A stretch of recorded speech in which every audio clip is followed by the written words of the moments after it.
David Ayoub. I'm a clinician, a radiologist in Springfield, Illinois, and I have been involved in basically following the vaccine autism story for the last 10 years.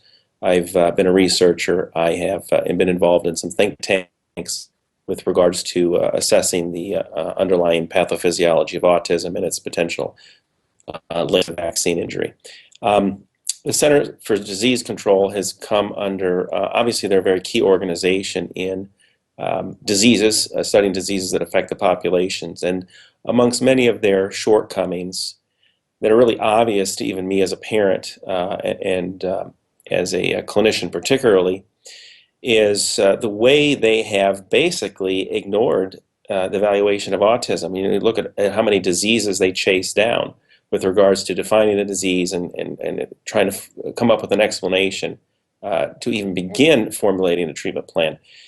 They have really fallen short from the very first thing that they seem to have done is announce prevalence numbers. And of course, we have to have prevalence numbers to get a grasp of a disease.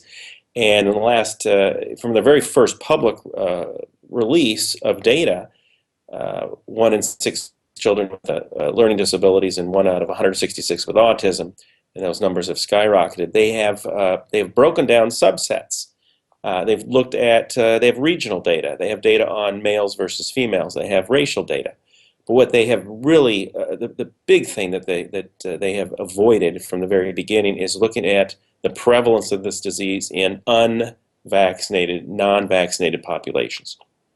In fact, what's very, very curious, if not frankly deceptive, if they have endorsed research that has looked at under-vaccinated, in other words, partially vaccinated populations. And that's akin to looking at cancer rates in people who smoke 12 cigarettes a day versus those who smoke 11 cigarettes per day and finding no difference. You have to look at the null group and those that are unexposed. They have that data. This is the government. They have public health departments know who's filing for exemptions, religious exemptions, personal exemptions, and so forth. They have that population at hand. The fact that they have not released those figures and won't study an unvaccinated population only really, in my opinion, it explains why Julie Gerberding now has a job as an executive in a pharmaceutical industry that sells vaccines.